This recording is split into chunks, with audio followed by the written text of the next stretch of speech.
If parenthood came with a GPS, it would most likely just say recalculating.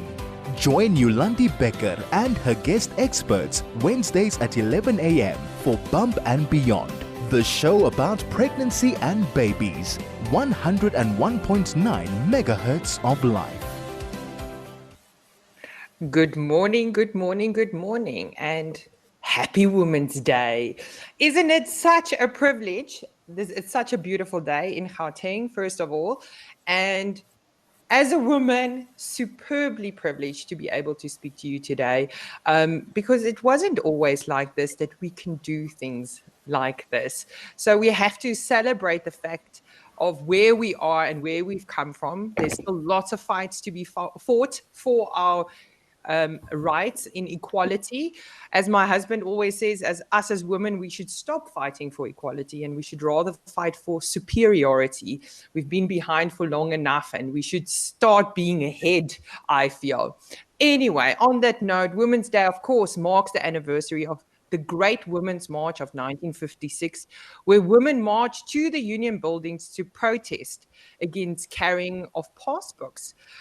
20,000 women marched to the union buildings, and they had more than 100,000 signatures to protest against legislation aimed at tightening the apartheid government's control over the movement of Black women in urban areas. These were the real... if I'm thinking about the fights we have to fight, we have to be so grateful for these women who paved the path for us, because it's magnificent. I mean, if you're thinking what we're fighting for, it's not nearly something as hectic as that. So take a moment today to be grateful for where we are at. But yes, more on that, of being grateful and how to be a woman. And segueing from something very serious to something a little bit lighter is that I mentioned to you last week that I was planning on going to watch the Barbie movie. And to be honest, I did watch it and I did love it. It was wonderful to go with my daughter. And absolutely, I mean, it's also a silly movie, that I definitely have to say. But I mean, for women and how it stands for, it really made me feel... it warmed my heart. And I, a couple of times, and I will share a monologue with you a little bit later about it. And it's hard to be a woman, but it is such a beautiful thing as well. So a shout out to all the women out there today celebrating this with us. My son, me and my daughter went on so much about the movie that he is actually going to watch the movie with his friends. He's too cool to watch it with his mom. And he's now on his own going. And yeah, because he's getting older now. And to be honest, more and more I realize that I'm becoming less and less a part of his life. I'm not going to go into all the details of what has happened. I'm pretty sure you would not appreciate it.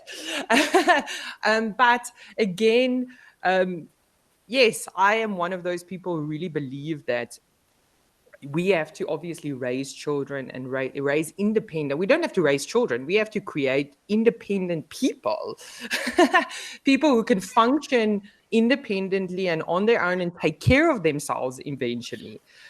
But while that is happening, it is really, really hard. And I actually cried a little bit this week when I was like realizing, it's like, oh my word.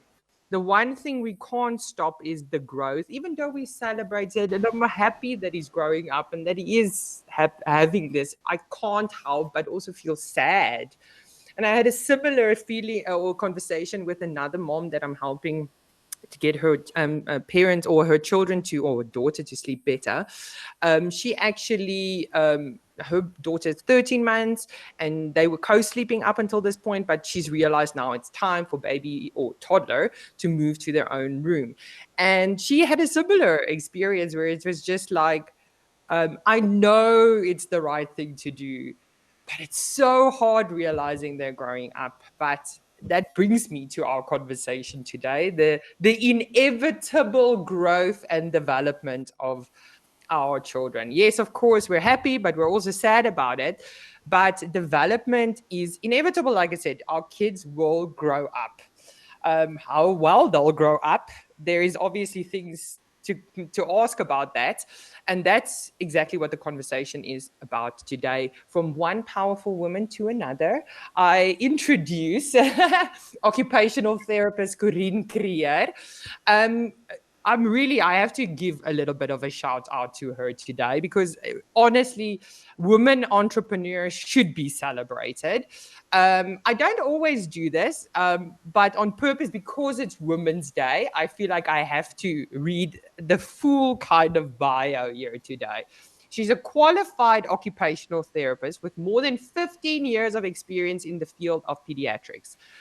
During the first 3 years of her daughter Mia's life, and that's actually when I kind of met her at the end of that period, or maybe while she was still doing it, she developed and conceptualized an educational program called Mama Mia. It's an app that you can download. You should do it.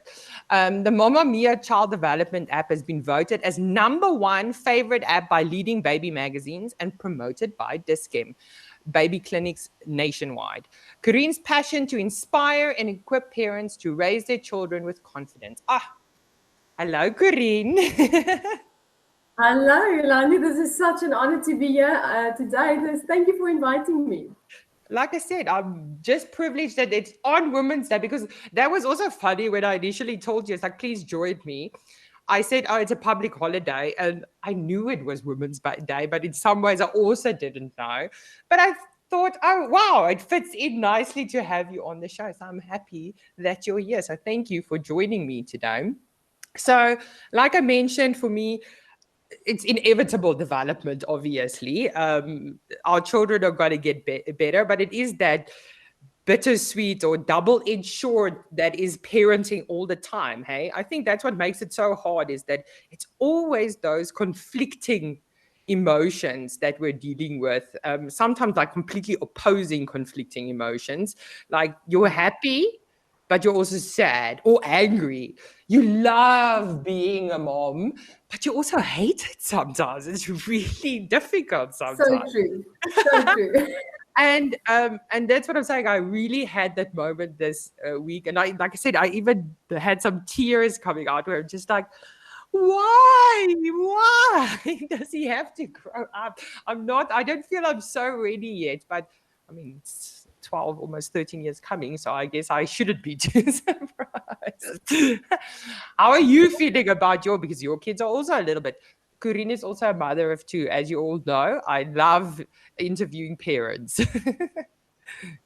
Yeah, Yolandi, I think I agree with you 100%. I think the weight of the responsibility that we feel as parents is such a big burden, but it's also a wonderful burden. So it is that complete contradiction. But for me, I've just embraced that saying of Jill Churchill. She said, "There's no way to be a perfect parent, but a million ways to be a really good one." And whenever I'm battling with this conflict inside of me, I'm just like, "Oh, it's okay. It's okay. We just take the good with the bad, and we just enjoy everything." And I mean that's the best attitude to have, I feel, as well. And I mean, I don't know if it ever gets easier parenting, that I have to say. But there is things that you learn, that you realize, especially when you realize that, like that other saying that they have, the days are long, but the years are short. And when you blink your eyes, a part of it's gone, and you just remember, like following all those things so intensely, their growth and all that things that stressed you out. And then all of a sudden, you sit with a 9 and 11-year-old and you're like, how did that happen? And I'm pretty sure it's not going to go slower soon.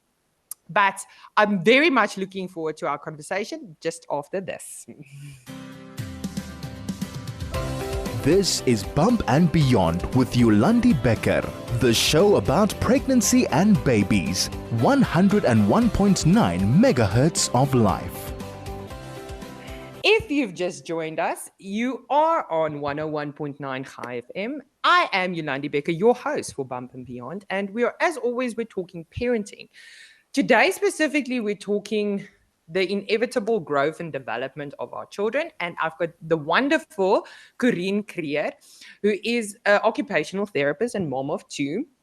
And as we mentioned, Corien, yes, development, as we said, and growth is inevitable. And even though it's something I think we worry about quite significant, especially in the beginning, it's like, are they on par? And I mean, isn't that the most horrible thing? Parents comparing with other parents. And it's funny for me that we are like that, because I'm not, I mean, maybe I am sitting here thinking your hair looks much better than mine, but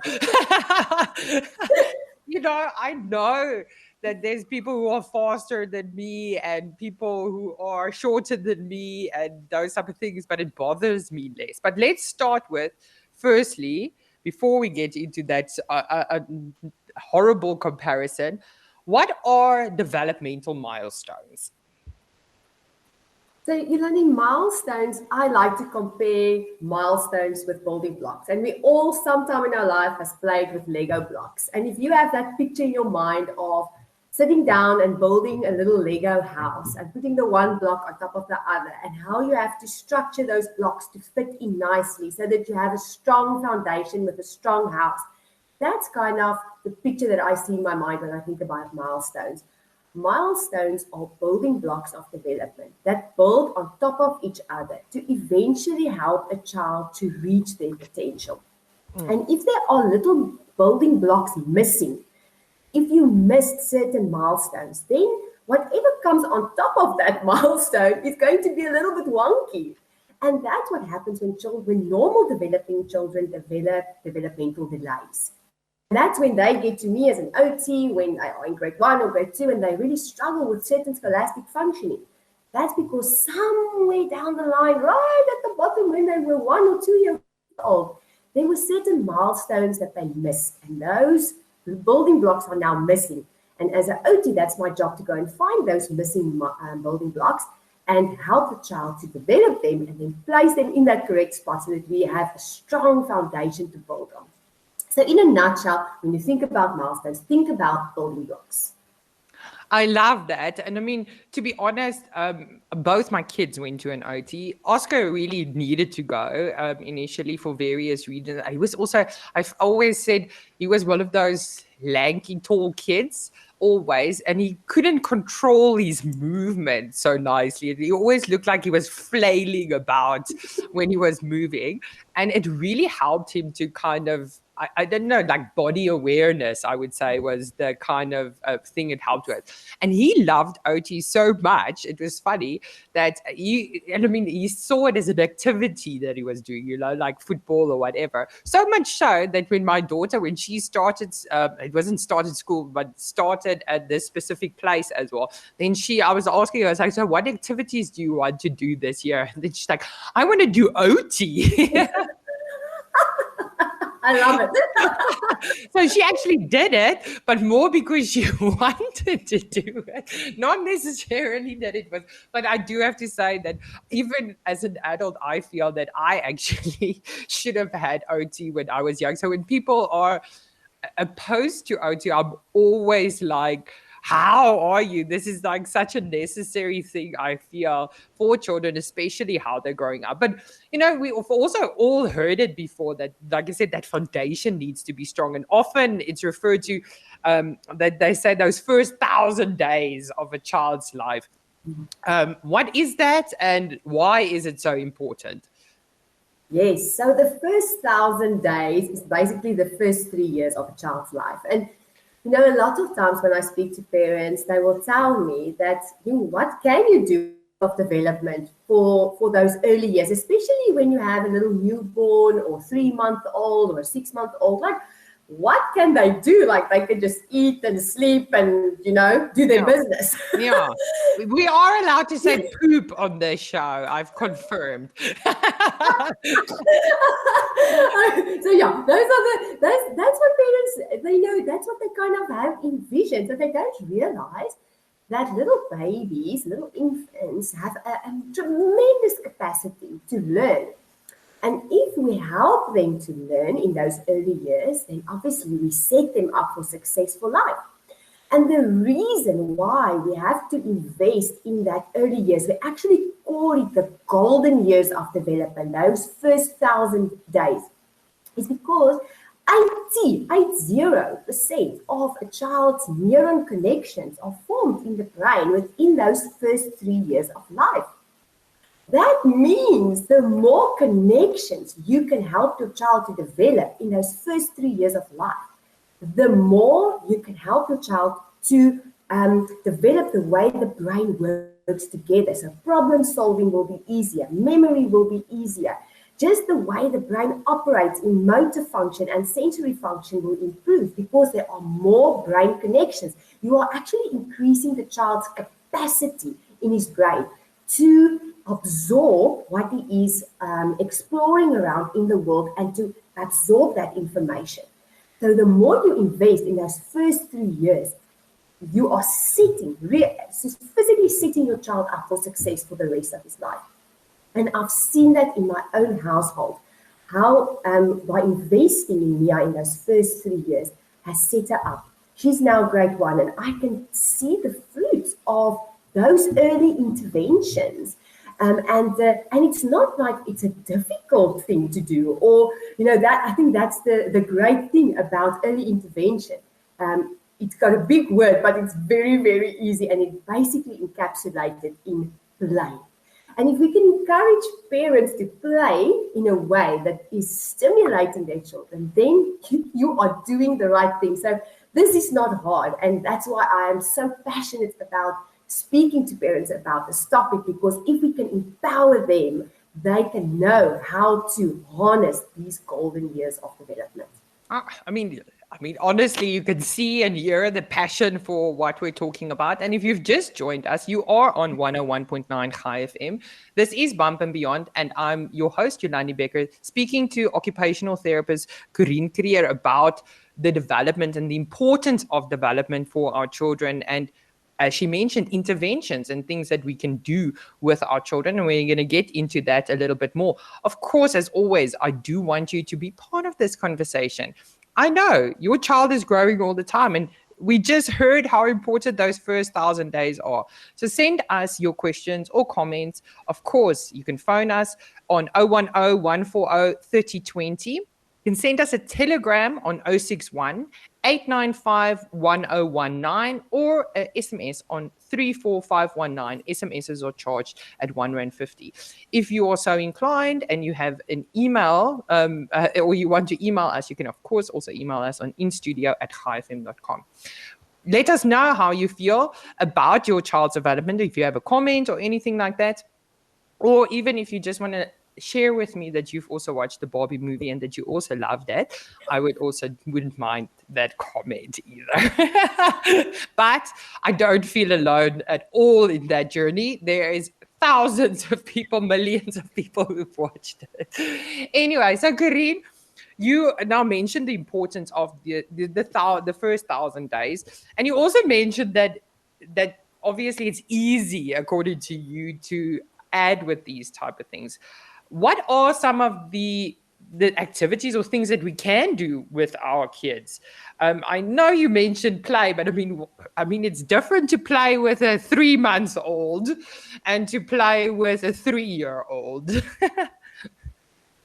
I think the most important thing, and that's kind of where my whole journey with development started, is to actually just engage with my child, to spend time with my child, and to observe my child, especially when they are small. So they have certain interests, they have certain things that they are drawn to at specific ages. So when you've got a little baby, 3 months old, they like to be on the floor, they'll look around at objects, they'll maybe reach out and try to mouth something. That is development, that is play for them, that's how play looks for them. And for you as a parent to just encourage that, instead of giving them a little toy, maybe put it just a little bit out of reach so that they can stretch and grab hold of it. That's muscle development. It's so easy, but we just don't think about it that way. Even if we just look at communication, for example. I mean, you will think that my baby will only start to communicate when they are maybe 1 or just over 1 year old, because when they start to say their first word or maybe try to communicate a point. But it happens way back in infancy when your baby starts looking at your face and engaging with with the way your expression excites them. And then when they start to laugh and touch your face, that's all part of communication. And when they have little babble word, cuckoo gaga, and you talk back to, you give something when they give something, that's communication for them. That's And how I mean, they they do learn. say, like, even with us as adults, that something like 70% of our communication is actually non-verbal. So Yes.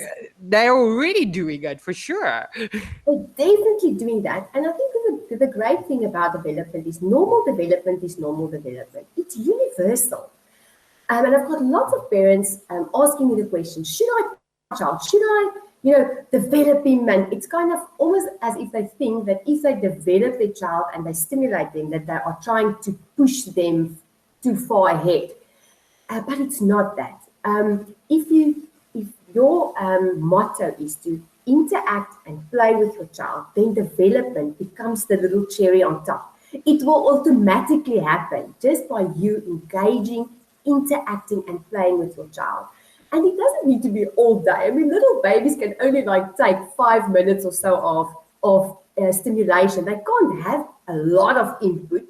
It becomes a little bit more when they get older, but it's those little increments of time that you just connect with them and engage with them. And that is enough. That's what I was talking about, the weight of parenting. We think that we need to do lots of things and we need to buy expensive equipment to stimulate our children.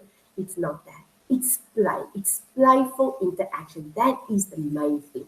No, and I mean, I love that. And I mean, it does make me also, I have to say, sometimes when I interview experts and I'm like thinking, oh my word, luckily I did that. Or sometimes I'm like, oh, maybe could have done that better. In this case, I feel a little bit relieved, I have to say. But you also now mentioned specifically also normal development. And as I started the conversation, I said to you that I think that's also one of our favorite things as parents is that, especially when they're small and you're going to those pink food cluster and which is great. And I mean, it's fantastic to do those type of things, but you're often inclined because then you're sitting there and there's a 3-month-old, your 3-month-old, and right across from you, another 3-month-old or a 5-month-old that's already sitting and yours is falling over. And then this one is already crawling and yours is not. And is that a good thing or a bad thing to have those? What is normal? Let's start with what is normal development? Yeah, so I think let me answer your second question first. I think it's good and bad. I think it's both. Yes. Because when you look at a peer of your child, somebody that's the same age, and you see that your child is not doing the same as this child, I think the first thing that you need to ask yourself is my child that is not maybe my child's strength. Remember, we are not having little robots. No.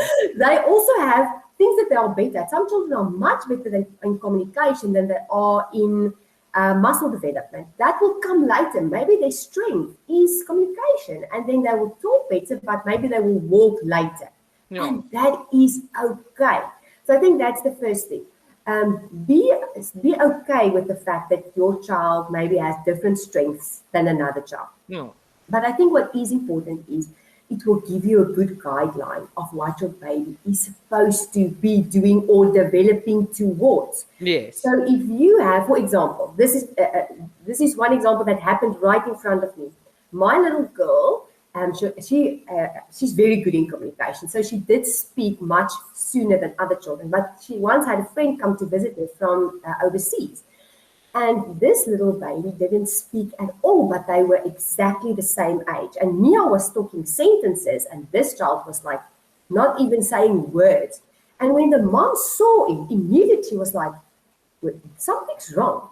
And then I said to her, maybe just go and test the ears. Maybe she's not hearing the words correctly. And she tested the little baby's ears, and there were plugs in the ears. And they removed the plugs, and within 2 weeks, she was saying sentences. So, she couldn't hear the words properly, and that's why she wasn't producing the words properly. So I think there's good and bad. I think comparing is not good, but I think to use it as a guide to just be aware of, okay, my child is maybe struggling with this. I must maybe just give a little bit more attention to this area. And if there is a problem, then let's address it. Use it as a positive rather than a negative. Yeah. But never push your child. For me, that's a no-go, is to push my child ahead of what they are supposed to do. So that's why I think Milestones is such a wonderful guide. Your baby doesn't need to walk at 10 months. It's okay if they only start walking from 12 to 18 months, because that's kind of the guideline for when your baby is supposed to walk.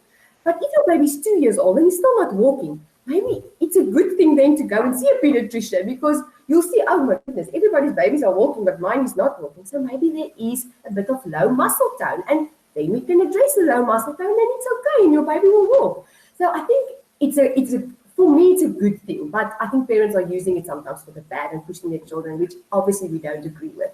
But don't see it as a negative. Look at the information you've got and act on it. And I mean, it's like this comparison also. And I mean, it's nice that you also mentioned that some kids are just better at certain things than other things. And I think also, even with developmental milestones, it's never like at 5 months your child has to do it. It's always kind of like from 4 to 6 months, or from 7 to 12 months. So there's a little bit of a parameter as well, because it is, and where you kind of can start getting concerned as well. But even just with my own children, I have to say I could see that direct comparison. Like, for instance, Oscar as well, my eldest, he for sure also, like yours, had very good communication skills, and he really started speaking very early. And I know it was something I was actually a little bit worried about, because we were speaking so many languages in our house. I was a little bit worried that it was going to be delayed. But yeah, I also speak so much. It's actually weird if you don't speak a lot in my household. But anyway, so he actually really did start speaking. And then my daughter was not at all like that. But she started walking, because Oscar only started walking around, I would say, 14, 15 months. And Emmy already started. She was one of those, like, I need to get up. These people are stop carrying me around. I need to start moving around. And it was already like 10 months. It was crazy how quickly she started walking. And that was not the case with Oscar. So it's, like I said, it is also different, those type of things. But it is also, as you mentioned, sometimes necessary to realize that there might be something that you can change that could actually help with the development. So it's good and, good. I would say it's just good to check. And you should see it in a positive way. But then earlier as well, you mentioned it's building blocks that builds onto. And one of the things that I remember very specifically, someone also telling me, and it actually freaked me out a little bit, because Oscar wasn't a great crawler, for instance. He almost immediately went to walking. He didn't crawl for a very long time. No, it was the other way around. It was Emmy, because Oscar obviously crawled for a very long time because it took so long to start walking. But then I was really paranoid about it. And lots of people say that it's important that kids crawl and whatever. So let's start. We're going to go into that, because first we have to now take a break. This is Bump and Beyond with Yolandi Becker, the show about pregnancy and babies. 101.9 megahertz of life.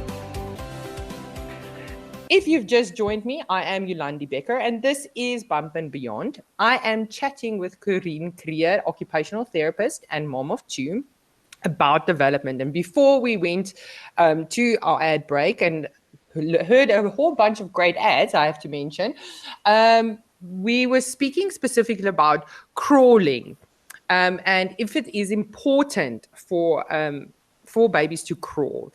Because you mentioned earlier that it is like building blocks that kind of build on each other. And if you miss one, it can be a little bit wobbly. And as I mentioned to you, crawling was always something like everyone's like, your baby has to crawl. And I was nervous about it. Yeah, so crawling is a very important building block. And there is reasons for that. I think just in terms of exploring the world, that's great. So, you're on a certain level, eye level, so you see the world differently when you're crawling than when you are standing up. So that's great for just developing perception and knowing how will I climb under? How will I move around in that specific level of feel. So I think that's the first thing that crawling is really important. So it's just being on a different level than actually walking. So in terms of your visual perception. And then the other thing is that we have to look at when you crawl, you use your limbs in a very specific way. So number one, you're putting pressure on your limbs, on your knees, on your hands, through your wrists and through your elbows and through your shoulders, that you're not doing when you're walking. And giving that input to your, especially your upper limbs, is extremely important for what we call in therapy lingo, proprioception.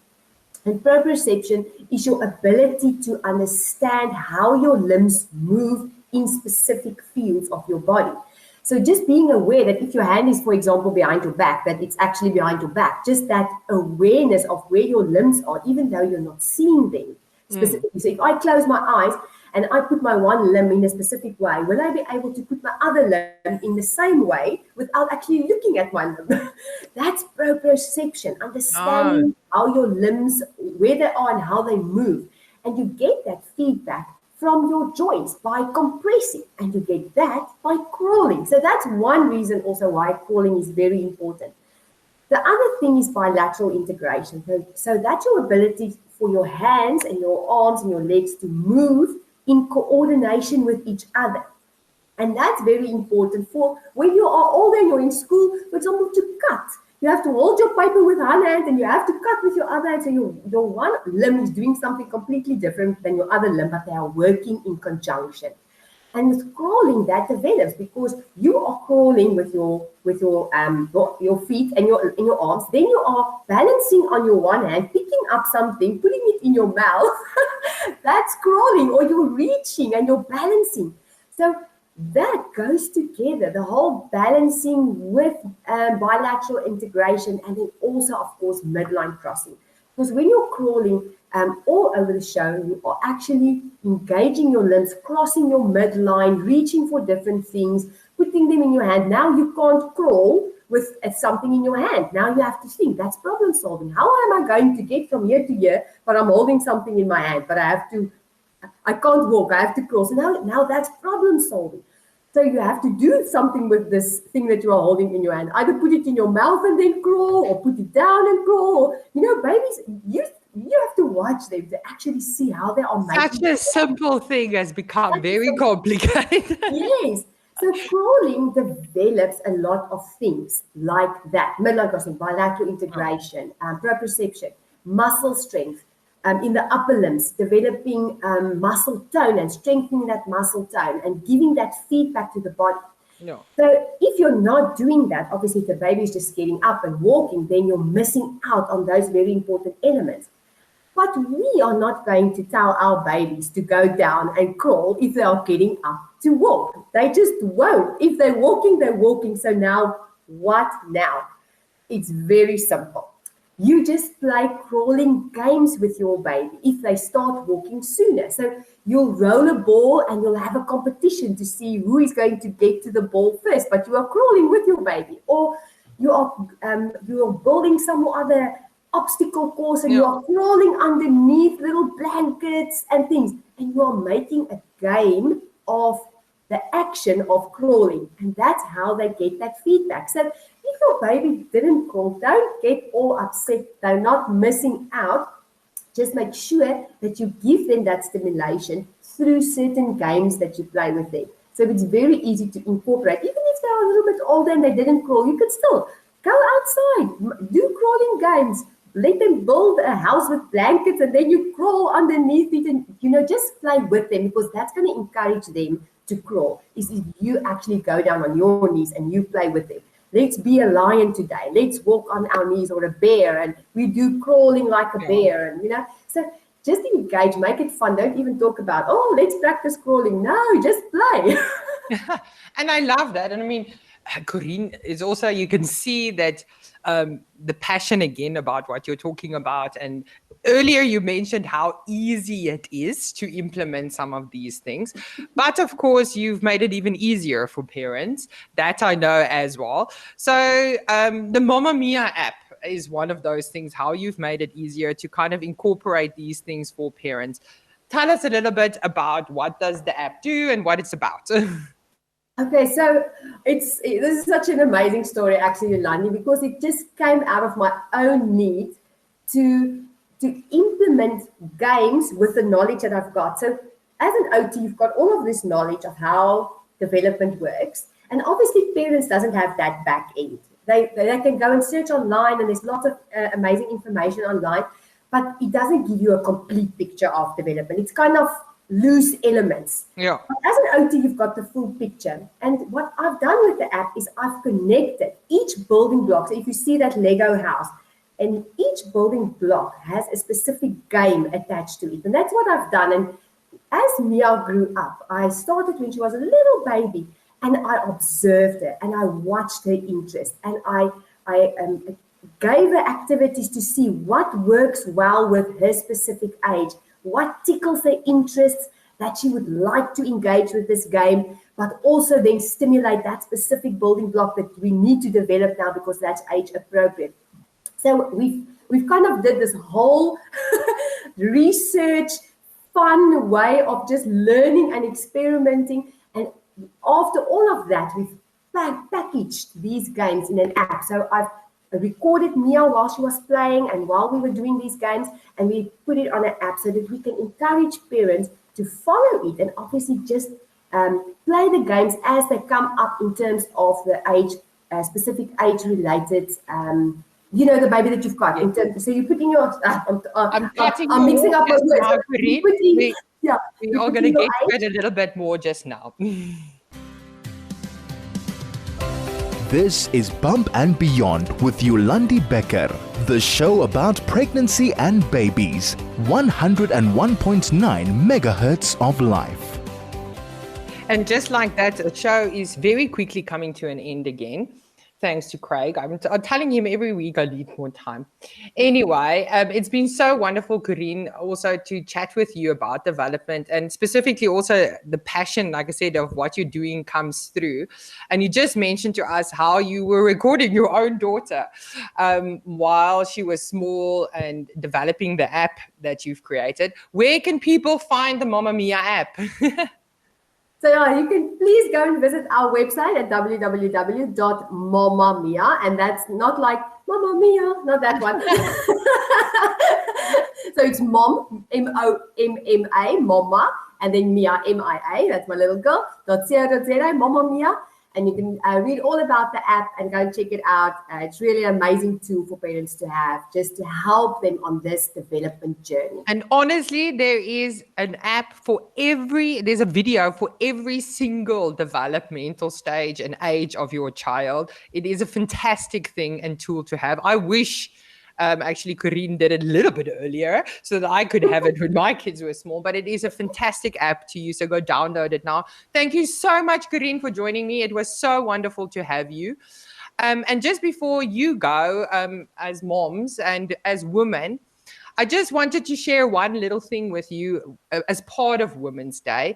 As I mentioned, there was a little monologue in the Barbie movie that I found so amazing. And I wanted to share it with you as an ending off today, because it's so hard to be a woman. It is literally impossible to be a woman. You are so beautiful and you're so smart, and it kills me that you don't think you're good enough. Like, we always have to be extraordinary, but somehow we're always doing it wrong. You have to be thin, but not too thin. You can never say you want to be thin. You have to say you're healthy, but you also have to be thin. You have to have money, but you can't ask for money because that's crass. You have to be a boss, but you can't be mean. You have to lead, but you can't squash other people's ideas. You're supposed to love being a mother, but don't talk about your kids all the damn time.